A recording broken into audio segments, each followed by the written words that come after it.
Shalom, my friends. Welcome to this week's word study.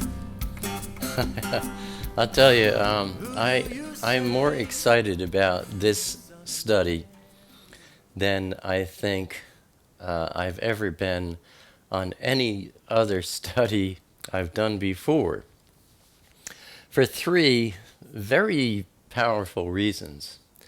Number one, because it has advanced, augmented, and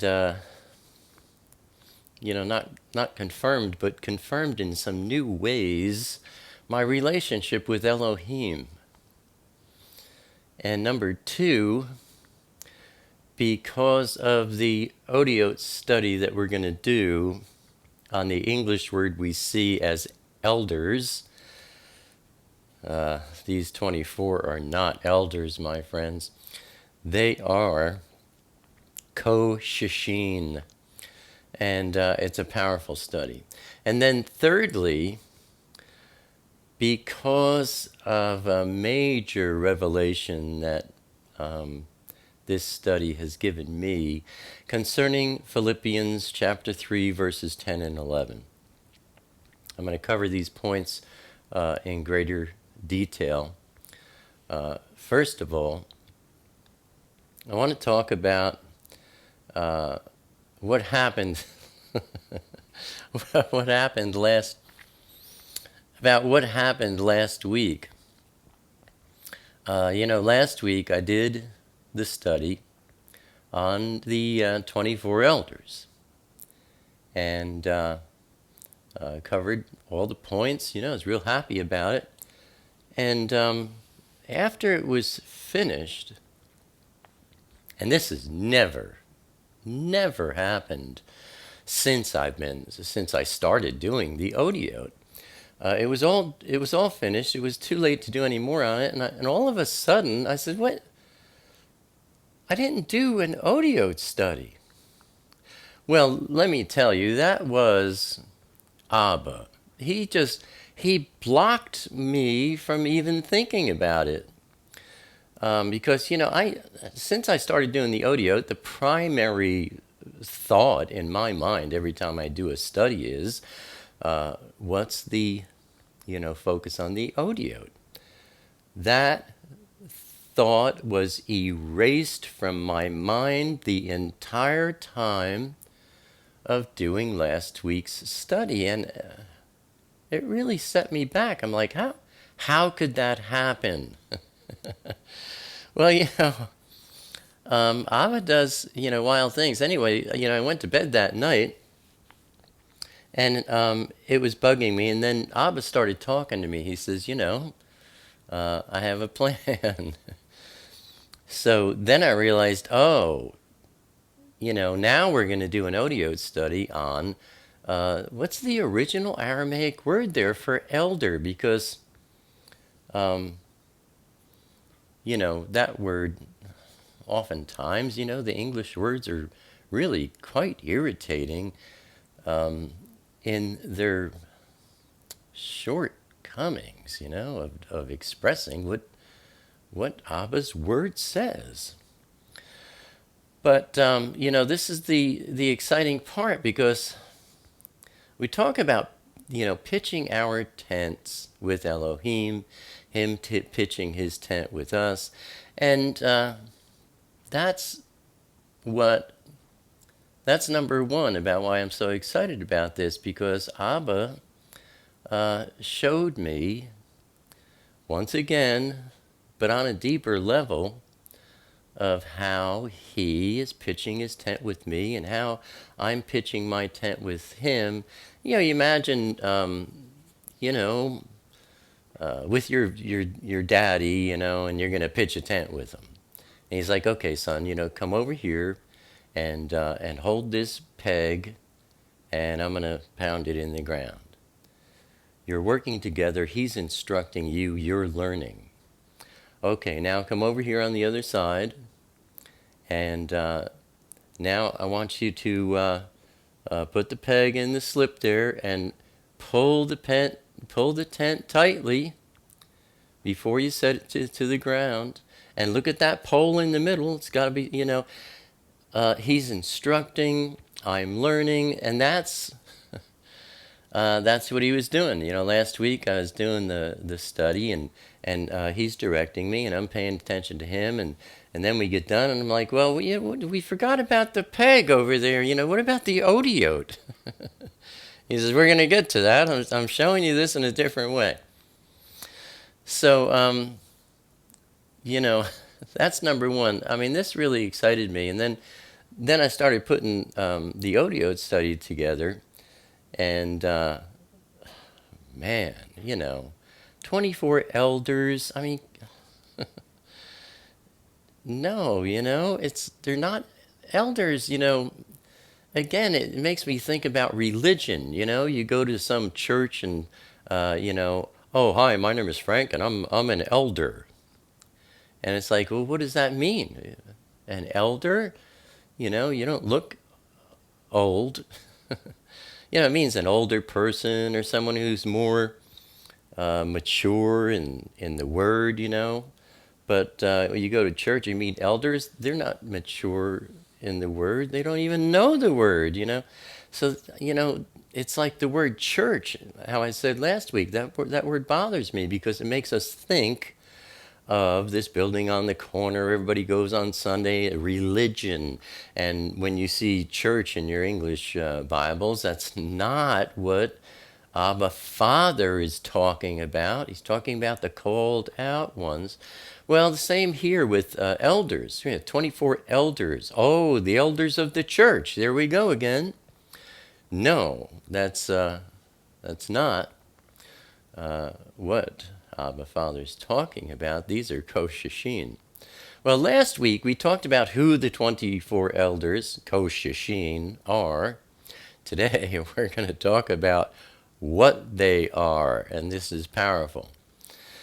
Of course, all translations of the Renewed Covenant books, commonly called the New Testament, nothing new about it, Renewed Covenant books, including the HalleluYah Scriptures, are translating from the Greek texts, all of them, except, of course, for the AENT, the Aramaic English New Testament. And all of the English translations refer to these 24 as elders. And, even the AENT, the Aramaic English New Testament, which gives you the original Aramaic, which the Greek came from translating the Aramaic into Greek, and then the Greek was translated into other languages. But, the Aramaic, they'll give you the Aramaic, and then they give you the English, and they're supposed to be translating the Aramaic into English, and honestly, I think they're cheating a little bit. I think they're going, well, let's see what they said. Oh, in the Greek they said elders, we'll put elders there. I don't know, it's another reason I can't wait to go home, because I'm really, all of this darkness and confusion is just overwhelming. It's so, you can't get away from it. So even the Aramaic English New Testament interprets the Aramaic word, Qoshishin, seen in Revelation, as elders. So, obviously, like I said, they're going along with those time-tested Greek to English interpretations. Now, I'm not slighting the Greek. Like I always tell you, the Greek is a very precise language, and it does a good job. But when you compare it to doing a study on the Otiot, Abba Father's original, when he said, do not add to or take away from my word, he gave it originally, the most ancient, the original, when he first gave it, he gave it in the Otiot with the understanding of each ot, each letter. And you cannot add to that or take away from it without outright lying to somebody. So, anyway, the Greek, word that they all interpret into English as elders is presbyteros. Strong's number G4245. It's a comparative of presbus, which means elderly, older as a noun, meaning a senior, an Israelite Sanhedrist, someone from the Sanhedrin specifically, and then figuratively a member of the Celestial Council, which we pointed out last week. That's not true. These are not malachim. They are not angels. Or a Christian presbyter, an elder, meaning old. Well, Abba is not talking about old men with the 24. And we get more of the same from Webster's dictionary, 1828, which is the best dictionary on the planet. But that one defines eldership as the presbytery, office of elders, older men. And then defines this title saying, in ecclesiastical government, judicatory consisting of all the pastors of churches within a certain district, and one ruling elder, a layman from each parish, commissioned to represent the parish in conjunction with the minister. And, that's all fairly accurate, really, except that it's painting this picture, once again, of churches and religions. And, Elohim's not talking about religions and worldly organizations. His word talks about his heavenly organization, Shamayim. So, we now know that the world's idea of an elder is, somebody who represents a particular church or religion or is an older man. But no, let's see what Elohim's truth is and how it should have been presented to us in the first place. And certainly, older men or elders applies to all, because being older is simply a matter of the flesh. Men who have aged more than others. And I've seen some very old people who never learned anything more than they knew when they were adolescents. In other words, age has nothing to do with the filling of the Ruach, Spirit. The Aramaic word given in the book of Revelation, which we see in English as elders, is Qoshishin. Qoshishin. Spelled Kuf, Shin, Yod, Shin, Yod, Nun. And note, I chose to eliminate the duplicates of Shin and Yod on the screen here because of space restrictions. But I'll just go back and forth with them as I do the interpretation of it. First, we have Kuf, the sun, in this case, rising at the horizon. Kadam, as it was in the beginning, from the source, Abba, Father, Yahuwah. Shin, two front teeth, cutting, dividing, pressing. The way is narrow. The way is narrow and pressed, and few are those who find it. We have Yod, picture of an arm and a hand. Has to do with work, what one makes. Actions, what one does. Has to do with worship. Has to do with throwing, as in casting seeds. Then we have Shin, again, giving added emphasis to the cutting and dividing, separating oneself from the world, and the pressing of the way being so narrow and so few are those who find it.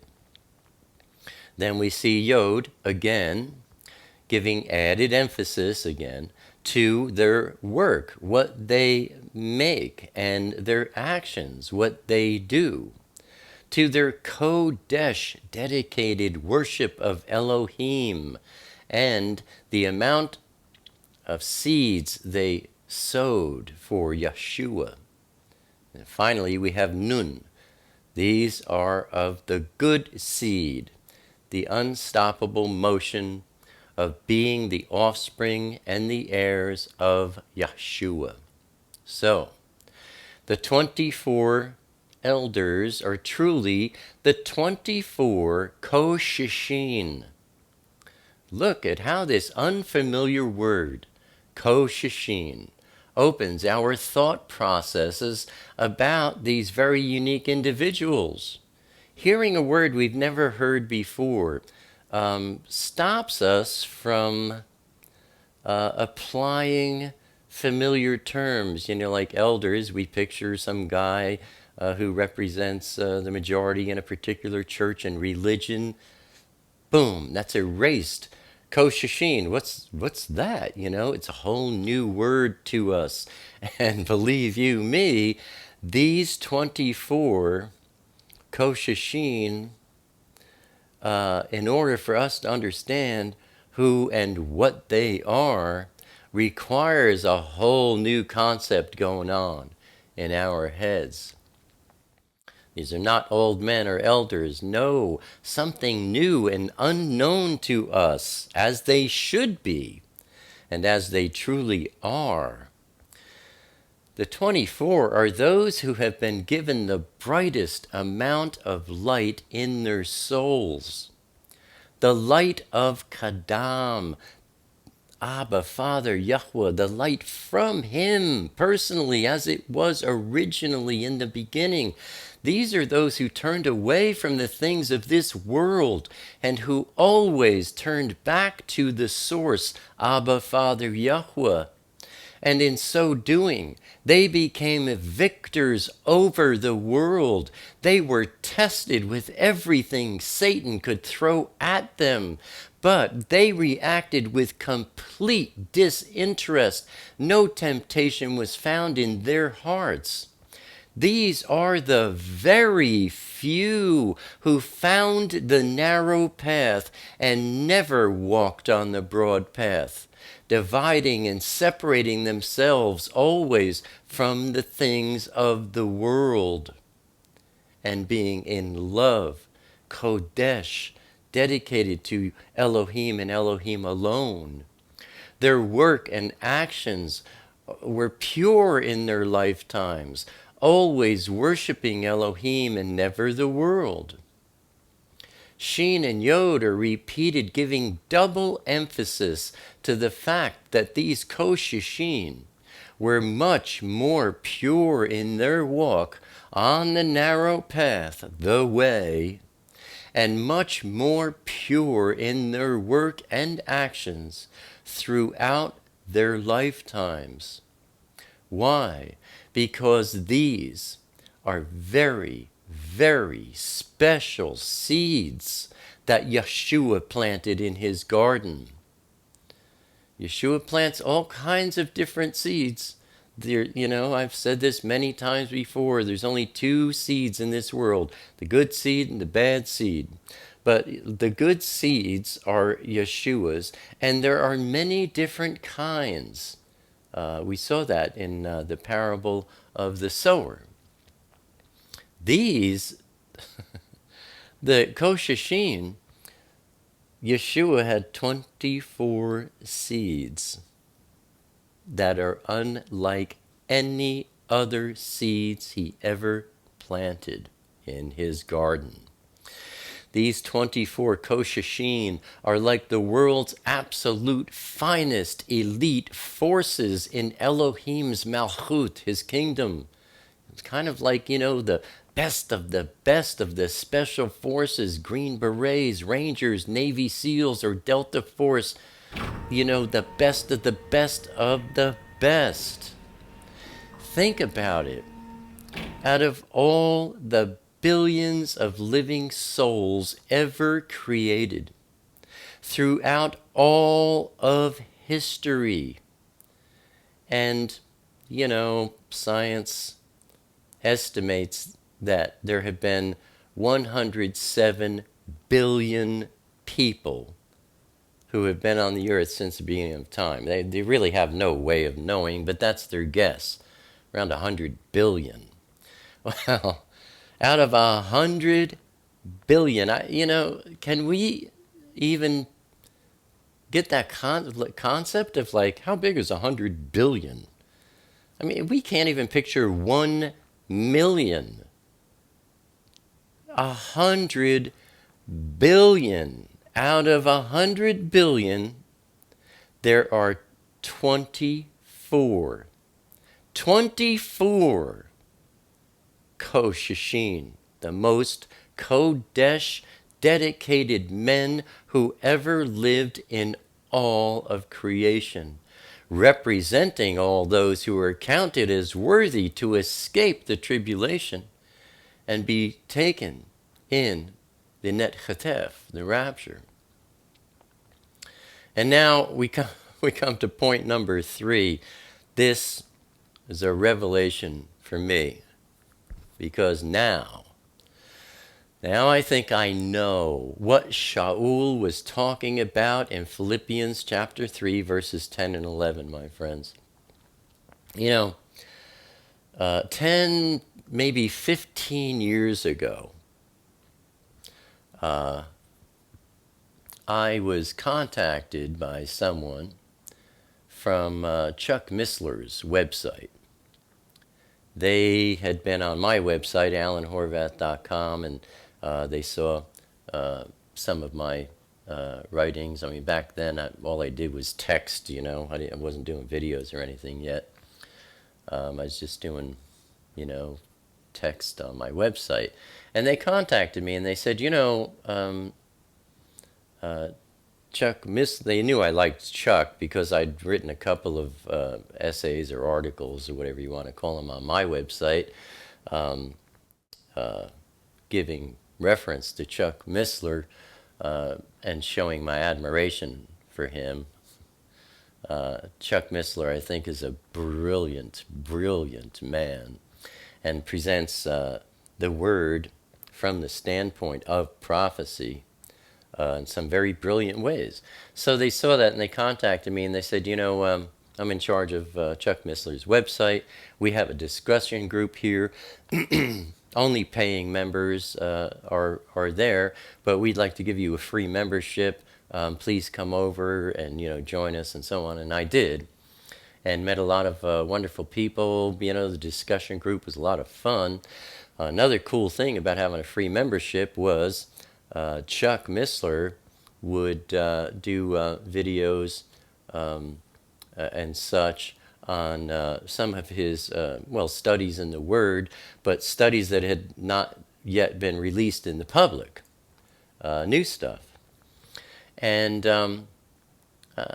I don't know, it might have been a year or two after, I was involved with Chuck Missler's website members, enjoying all that.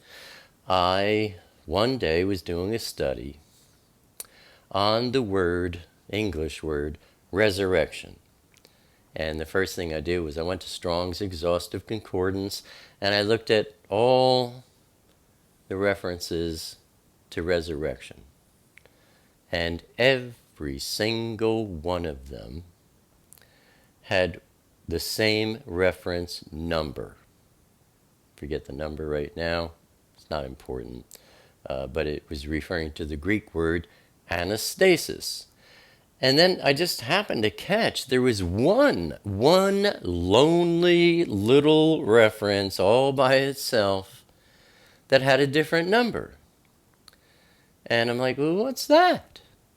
And I look it up, and it's the Greek word ex-anastasis. Now, anastasis is the Greek word that's translated into resurrection. This one singular reference, the only one in the entire word, was referencing the Greek word ex-anastasis, which means out of the resurrection, or you could say out of the netchatef, out of the rapture, was in Philippians chapter 3, verse 11. So I go and I look at it, and I see there, chapter 3, Philippians, verse 10, you see resurrection. Verse 11, you see resurrection again.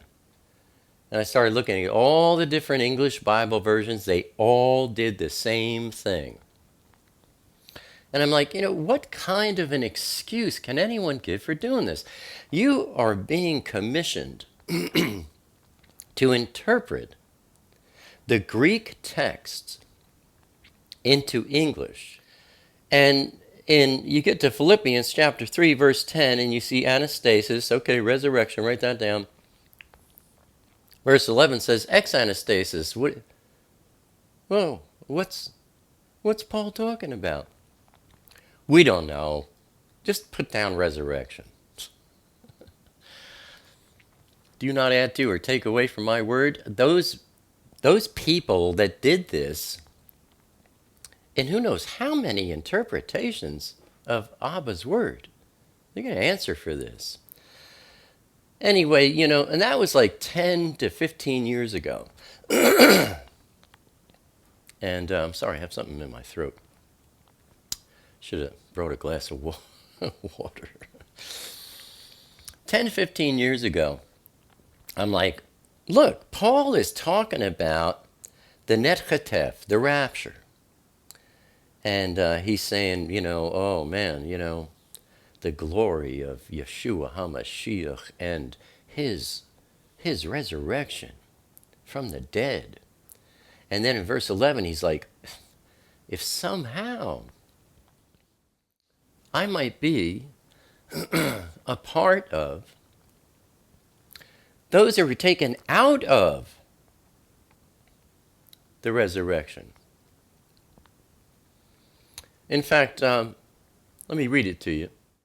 And once again, I'm not reading from any English Bible. I don't do that anymore. But rather, I give you my own elocution of what the original Aramaic word means to convey. Philippians chapter 3, verses 10 and 11.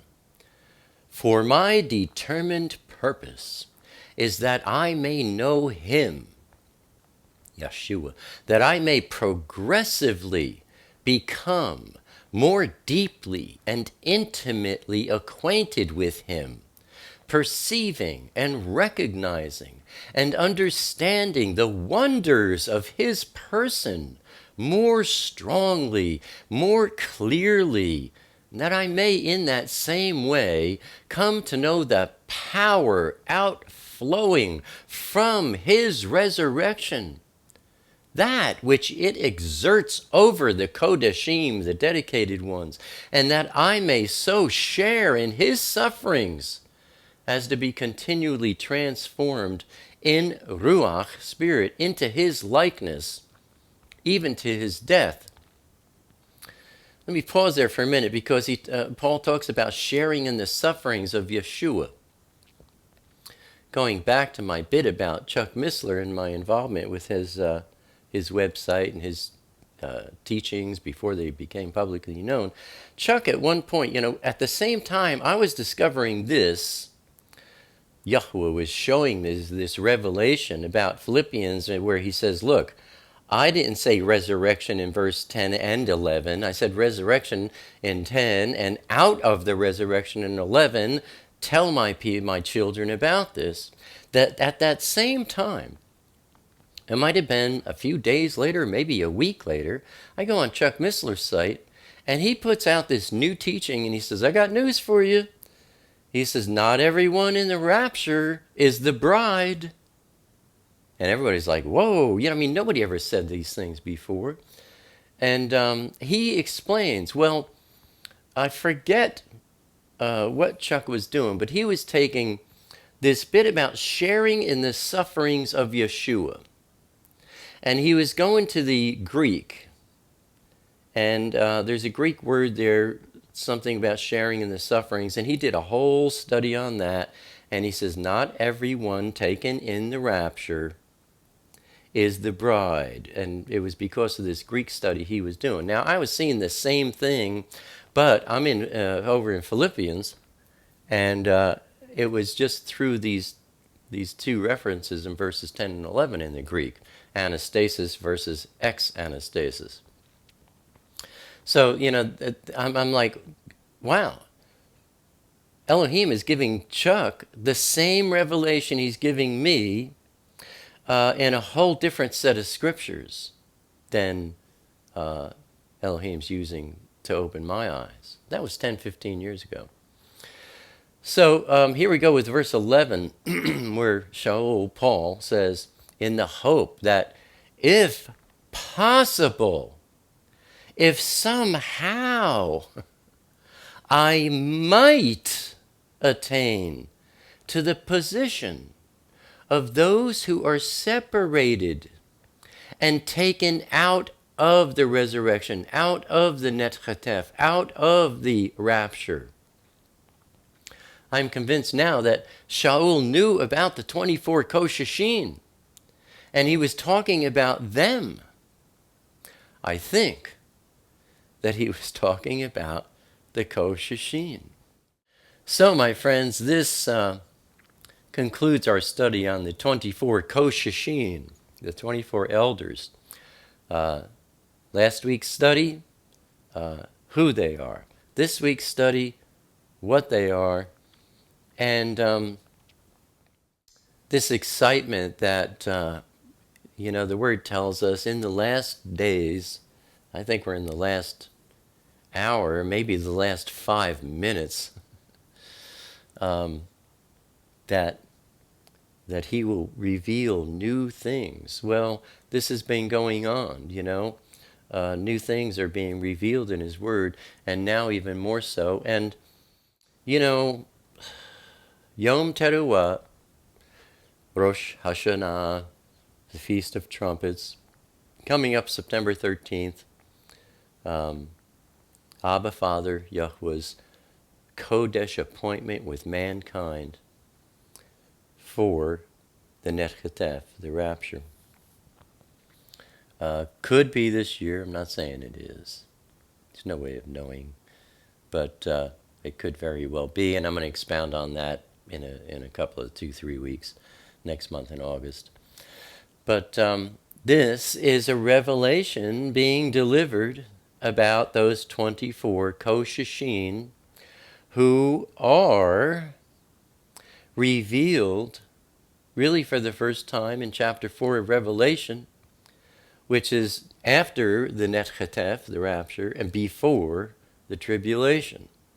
So Abba's pointing this out. It's something for us to think about. And this has been very exciting for me, as always.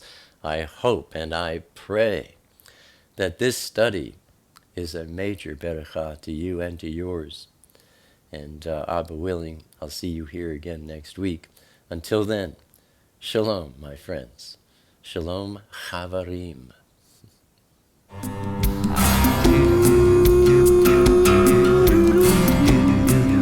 Yeah.